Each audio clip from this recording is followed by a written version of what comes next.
प्यारे विद्यार्थियों, कैसे हैं आप? आइए आपका हमारे इस YouTube channel online classes by S L Jat पर स्वागत है।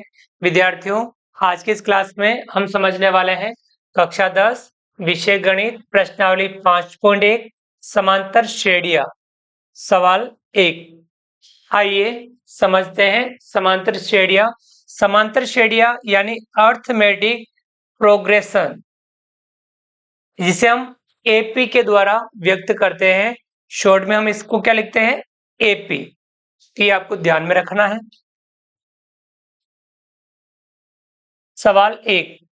निम्नलिखित स्थितियों में से किन स्थितियों में संबंध संख्याओं की सूची एपी है और क्यों? यहाँ एपी किसमें है और क्यों? एपी क्या होती है? किसी पहले पद में समान संख्या जोड़ने से या समान संख्या घटाने से अगला पद हमें प्राप्त होता है, तब हमें एपी प्राप्त होती है।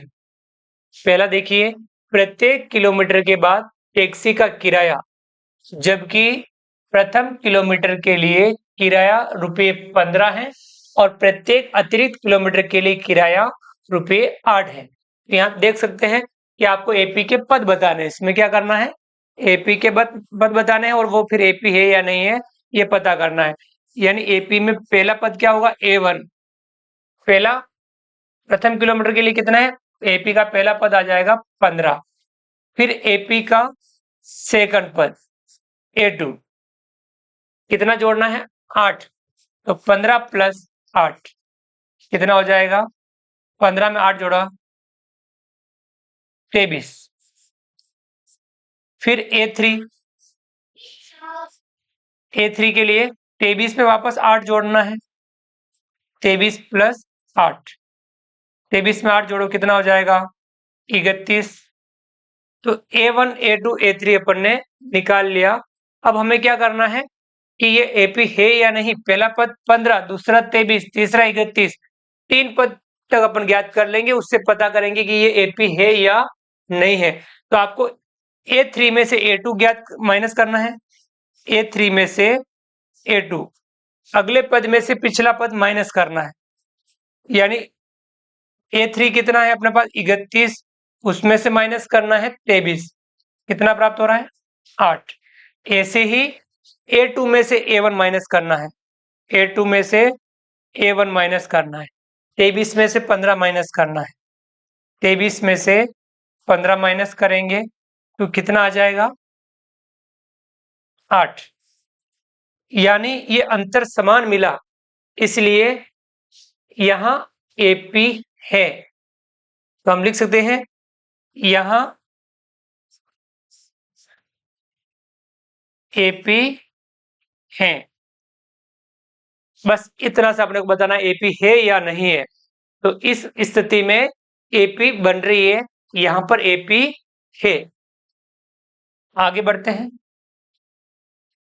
दूसरा, किसी बेलन यानी सिलेंडर में उपस्थित हवा की मात्रा, जबकि वायु निकालने वाला पंप प्रत्येक बार बेलन की शेष हवा का 1/4 भाग बाहर निकाल देता है। अब यहाँ एपी है या नहीं इसको भी हम समझ लेते हैं। माना कि बेलन में हवा x है, ये मान लेंगे। माना कि बेलन में हवा की मात्रा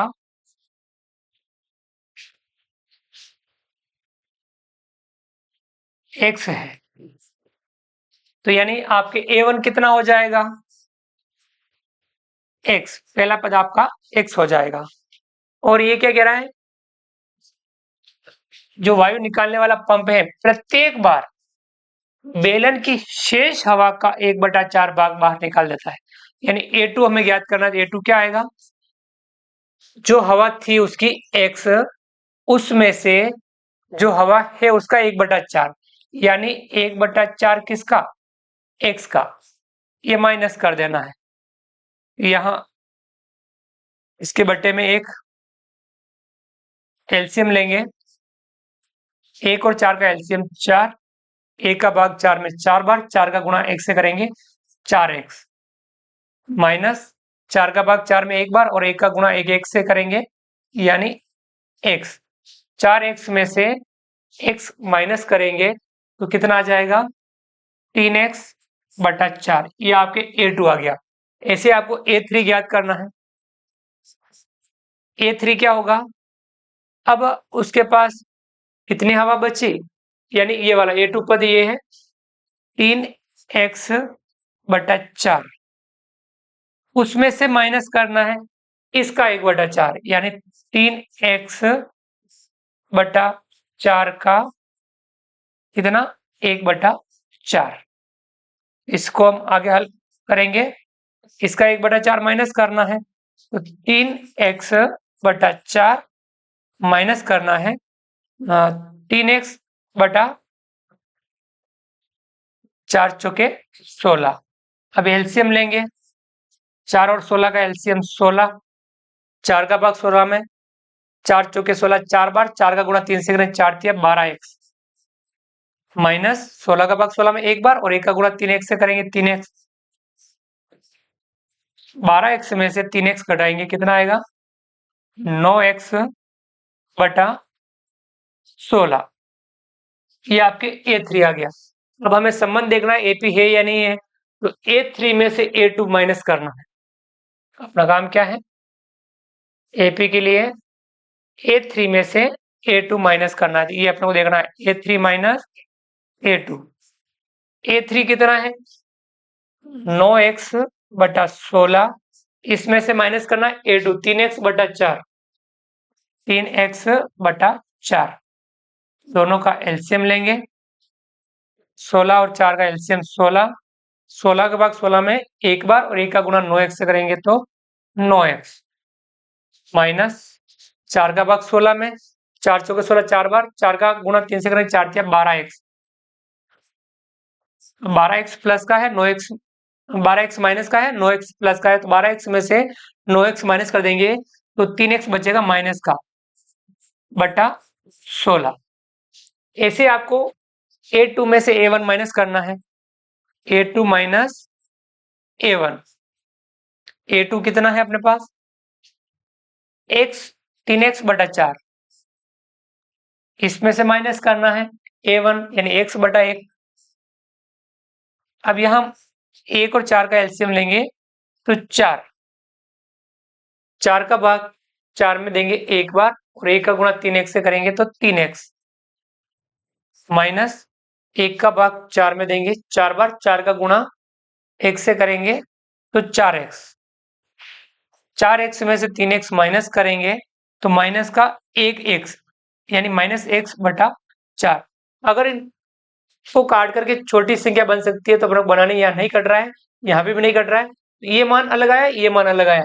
देखिए A3 में से A2 घटाया तो ये आया और A2 में से A1 घटाया तो ये आया, दोनों मान डिफरेंट आए।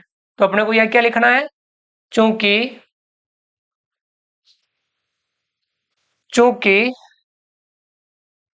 ये कितना आया था -3x/16 बराबर नहीं है किसके -x/4 से, इसलिए यहां AP नहीं है। अगर ये मान बराबर आता तो AP होती, यहां AP नहीं है। ये बात अपने को लिखनी कि यहाँ AP नहीं है, यानी जो आपका सवाल दे रखा था, अपना सवाल जो दे रखा है ये वाला, इस सवाल में AP नहीं है।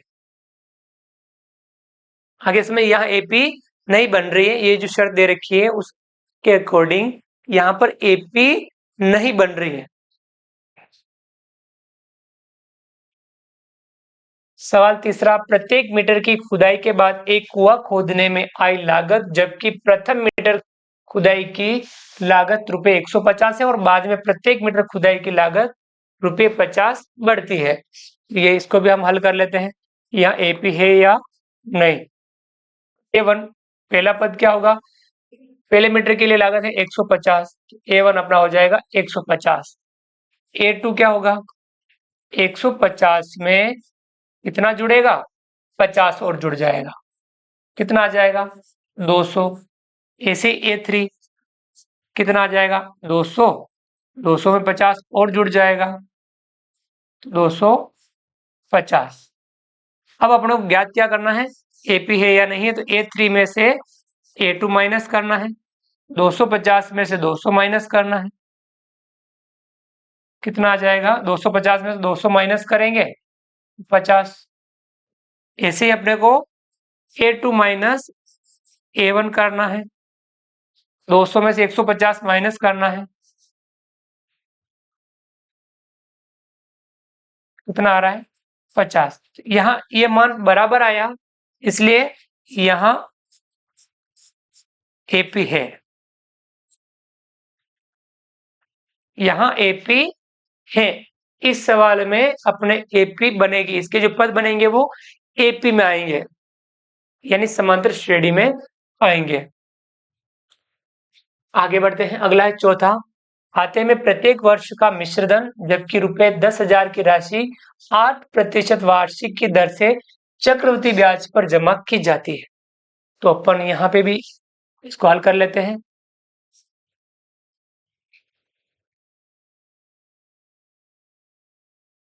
प्रत्येक वर्ष का मिश्रधन देखना है, जबकि एपी यानी किससे स्टार्ट हो रही है, यानी A1 कितना आएगा 10,000, A1 अपना आ जाएगा 10,000। A2 कितना आएगा 10,000 में 1 साल का ब्याज और जुड़ जाएगा, चक्रवृद्धि ब्याज, यानी 10,000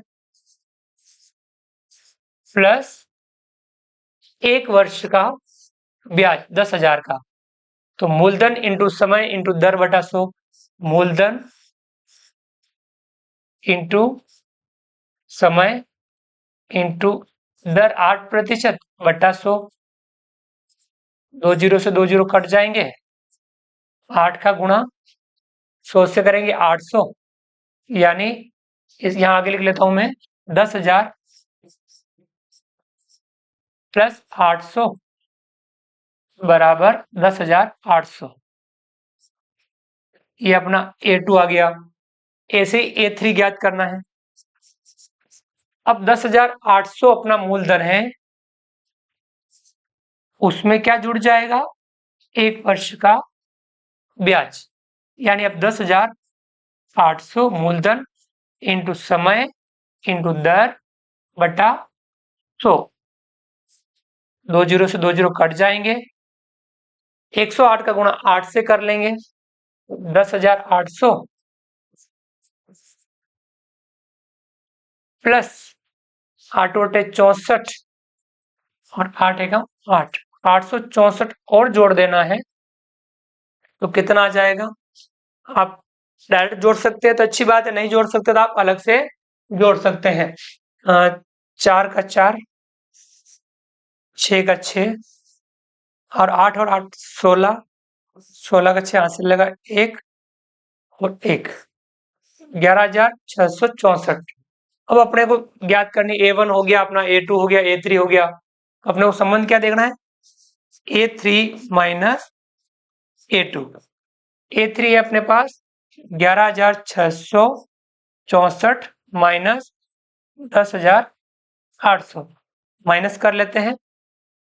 देखिए आप इस प्रकार से माइनस कर सकते हैं, 11,664 10,800,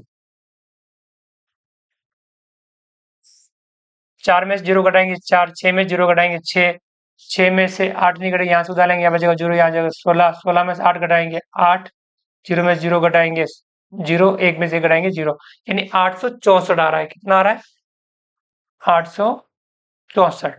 ऐसे अब अपने को A2 माइनस A1 करना है, A2 में से A1 माइनस करना है, 10,800 माइनस 10,000 कितना आएगा 800। अब यहां देखिए, क्या ये दोनों मान बराबर आए, नहीं आए, तो हम लिख लेंगे 864 बराबर नहीं है 800 के, ये दोनों मान बराबर नहीं है, इसलिए यहां एपी नहीं है। इसलिए यहां एपी नहीं है। यहाँ एपी नहीं बन रही है, ये जो पद है वो एपी में नहीं बन रहे हैं। तो इस सवाल में एपी नहीं बन रही है। तो इस प्रकार से आपको एपी को समझना है, यानी अर्थमेटिक प्रोग्रेशन को समझना है, समांतर श्रेणी को समझना है। कोई पहला पद हो, उसके बाद में उसमें निश्चित संख्या जुड़ती है या घटती है, तब हमें एपी प्राप्त होती है। यानी पदों का जो अंतर है वह बराबर आएगा, तभी वह एपी होगी। इसको आप अच्छे से समझने का प्रयास करेंगे। तो विद्यार्थियों, उम्मीद करता हूं कि आपको ये आज का वीडियो पसंद आया होगा, जिसमें हमने समांतर श्रेणी को समझना प्रारंभ किया है।